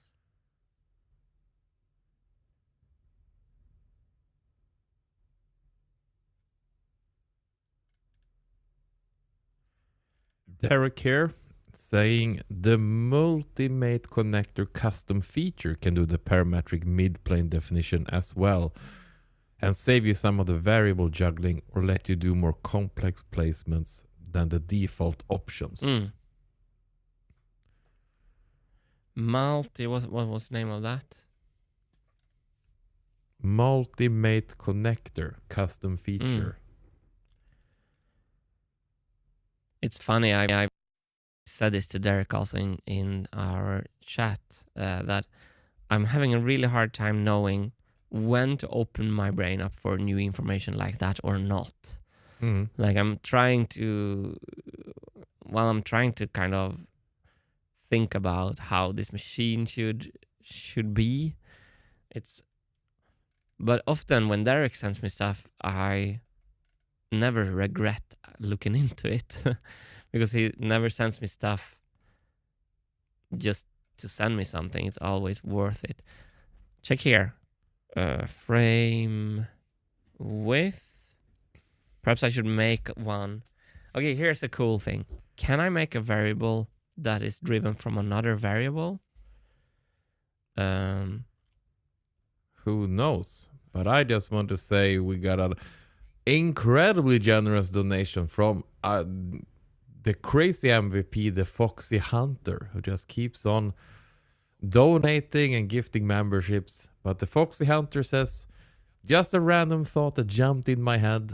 But when we're all grandparents and the world tour happens, imagining playing one song at some point with footage of this CADing in the back. Oh, A tribute/reminder to the CADing.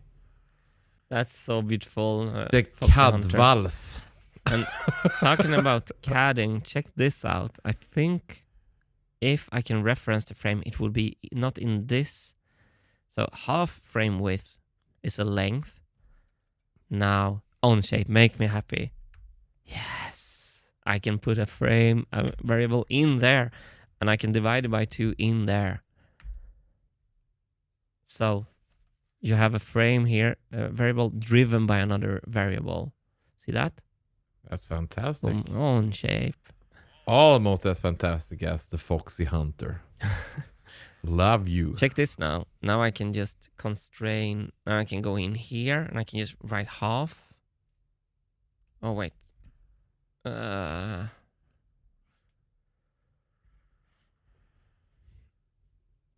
Let me just remove that. Perhaps that was...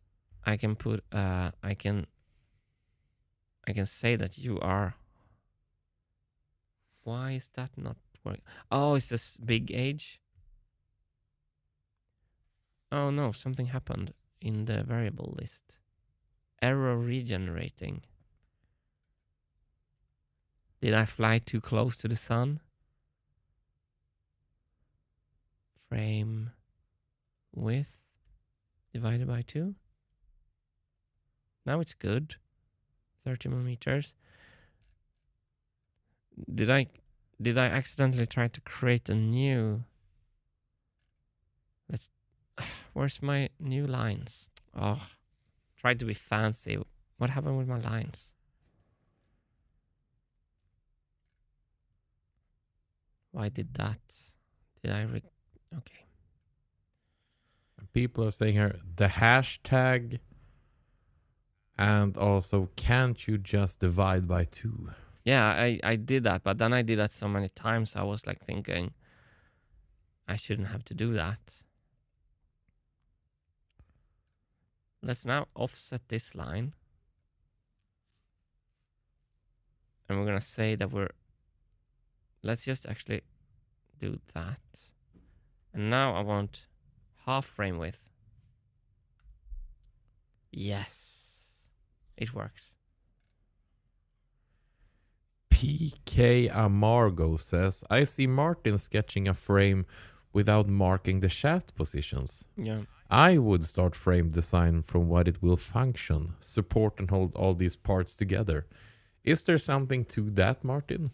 PK Margot, I in total agreement with you on in like a couple of days. This frame I'm doing now is going to survive a couple of days. It's we don't know where any of the shafts are going to be, so it's a bit early. It's a bit early. It's a bit early, but I think you're absolutely correct. So, but yeah, it's a bit early. I actually want to try concepts for the frame design, and I don't want it to have to respect the frame, the shaft positions too much, like today. Yeah, not right now, but we will get there. We will get there. I just got reminded that we have had... you keep on going. I need to prepare something. Okay.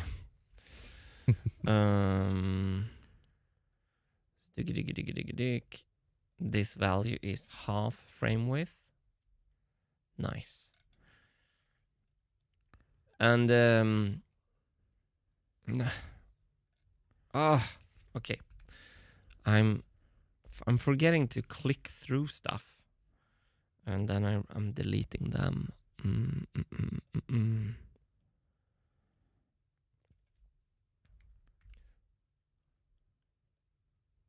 So what was the name of the last commenter, Hannes, with the shaft position? PK Amargo. Yeah. So PK Amargo is like touching on something that is really tricky for me. It's knowing like what kind of detail to go into when, and it's I think I've realized that right now it turns out better that I go into high detail in how I build up the CAD document, and as low detail as possible with the actual designs. So I'm building the frame of the CAD document more than the actual frame of the marble machine. So that's the strategy currently, anyway. Awesome. I didn't see that very good. give me just one little second to try and fix this on screen.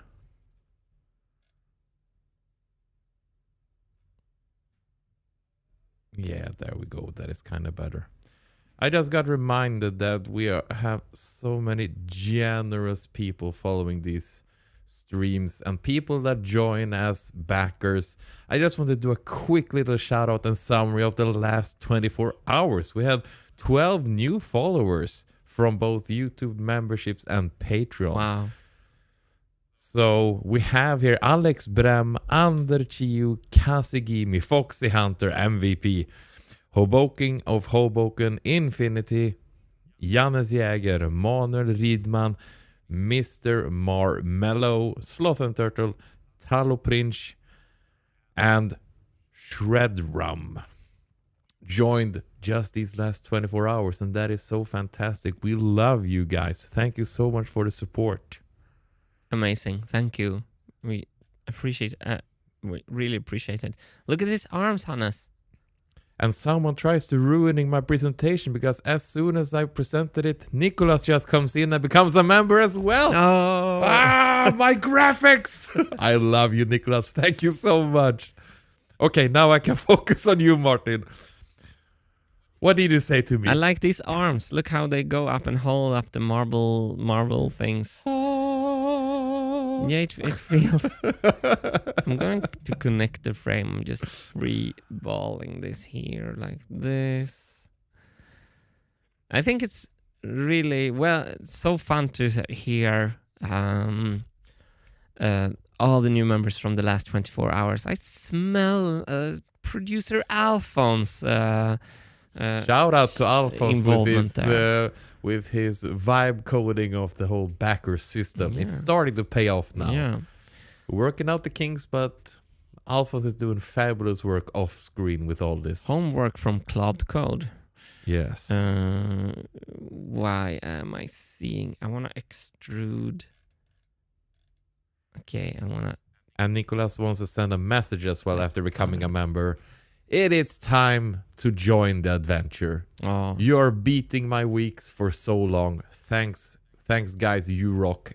Love you. Thank you so much. Yeah, that's awesome to hear. And you have been giving comments for several days straight now and always giving good feedback. So it means a lot to us that you joined. Thank you so much. I'm going to do this crossbar now here like this. See how it's like coming, and like I'm almost like happy with the frame just to be like this. It's just a frame. It's not based in nothing on this CAD is based in reality in any ways. But it's going, and that's going to be like the next thing. Let's just do this. If I can do a starting offset from an entity, we're going to choose the face of this frame. And then we're going to do up to face. We're going to do this face.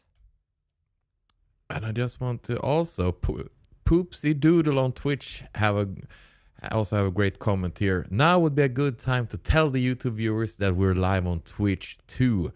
Maybe we can get you up to 1,000 followers on Twitch today. Now that would be a great goal. We're at like, what are we at? 800 something right now. Let's bump that up to an even 1,000 at least, right? That would be fantastic. That would be a good goal today. I don't know why this is not working. Maybe I should just do a second end position. I'm struggling with extrude commands sometimes. Let's redo this.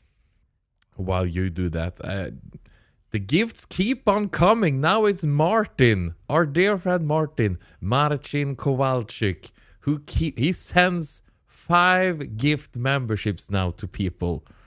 So, C City Planner 1217, you 77, you Jess Kali. And then I sadly can't pronounce your name here, but they all, and also Marchep received gift memberships from Martin. So 5 new members. It is crazy. You are too Thank you so much. We My super goodness. appreciate all the support. Oof. Oof. So Alphonse will have to make new graphics for next stream because I'm coming. Oh my goodness. Oh, you were breaking out there again, Hannes. I just said that Alphonse needs to make new graphics for the next stream because the backers keep on coming. Yeah, fantastic. Oof. And look at this. It's taking shape. It's ridiculous and it's taking shape. Like, I went into the master assembly and I'm like, I'm actually gonna do a zoom in. A little moment of zen with the marble machine here where I hide all the parts of the own shape. Oh, we're getting there. I mean, this feels exciting. I mean, it feels like it's beautiful. It feels like it can be functional. Perhaps should we do this in the yellow color as well, just to get let's go and color this yellow so we get a feeling from this beautiful arc here to this valve here. And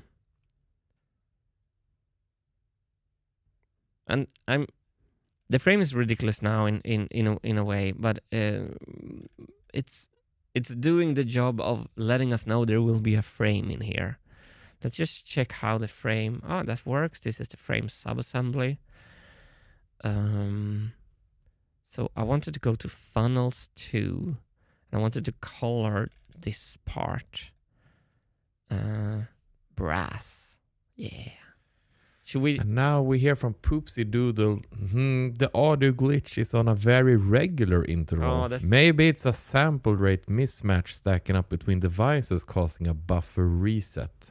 Just my instinct. Poopsie Doodle with a sample rate knowledge. That could be interesting to check. So we're using Sonobus, which is a fantastic online software, open source software for passing on high quality audio with low latency. What colors do I make? I just want to fix the colors of this a bit. I'm gonna go back to where we only have one. And I'm going to go and change this appearance. Shift P hides all the sketches. This is going to be a metal bar. These counterweights, Hannes, should be round cylinders. I don't like these triangular weights anymore. I'm not going to go into that now. What should this be? This should be some kind of neutral color. And then this is a little bit embarrassing that these three isn't part of the part, but it's what it is. This is vibe coding. Yeah, but do you know what's not Vibe embarrassing? sketching. All the generous donations we keep on getting. The Foxy Hunter with another donation saying it's so pretty, it may not be real, but I could look at it all day. Imagine Foxy Hunter when these funnels are kind of playing the melody of the song. So you see it from here. You see like these counterweights, boom, boom, boom, being little lifted. Ding, dee, dee, ding, ding, dee, dee, ding, ding, ding. Like Nice. And now we got some music on this channel as well. yeah, we should connect the MIDI keyboard actually. Let's see now in the master assembly if that appear. Oh yes. And we got another donation also from RP8564. Big love. Frame could be shaped like two M's. Oh. Martin Molin. There we go. Marble machine. Martin Molin. Thank you everyone for all the support. It's super appreciated. Because we're actually really great on time, because I think I want to do the controls next, Hannes. So I think this is this turned out better than I thought. It's ridiculous, but it turned out better than I thought. And most of all, the frame is now. So now I think we can start moving stuff, moving shafts in relationship to this symmetrical frame. And the frame is going to change a lot. And we need to cut it in half for transporting the machine. But all that is much later questions. Yeah, it's soon also lunch. Yeah. I need to be on time today to lunch because today I believe Daredevil Born Again Season 2 premiere. So I have to watch an episode now on lunch as well with my office mates. Fantastic. So let's recap what we've done and rate the stream, right? We end all our streams. So the machine has 5 huge sections.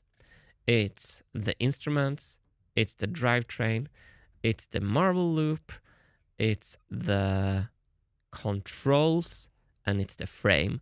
And now we have done a good frame in the studios. I can't reach it through my tabs anymore. So this is what a frame looks like in the blob space. Mm-hmm. And then I made a very simple frame here in the master assembly. We also learned a lot about variables. We learned from Derek that there's something amazing called a variable studio, which is a document-wide variables. And I also used the normal frame, the normal variables in making this frame CADing a little simpler. So, and we did some spring cleaning. We did move everything into the middle of the machine. So I think we did actually summarizing this stream. We did great job, but even better job was done by the audience who were so supportive, coming with great ideas and a lot of new members. So welcome to everyone. Yeah, that's crazy. That's crazy. And in the next stream, Hannes, after lunch, we're going to do the last big section, which is the controls. Oh! And that's going to be even more ridiculous than the frame, but then we have everything. Then we have all the major parts. Yeah. Oh, this is exciting. Okay, so let's head off to lunch. Yeah. Thank you, everyone, for keeping us company. We super appreciate it, and have good luck with everything. Oh, rate. Oh, that's true. Rate. That's true. We need to rate it. Rate.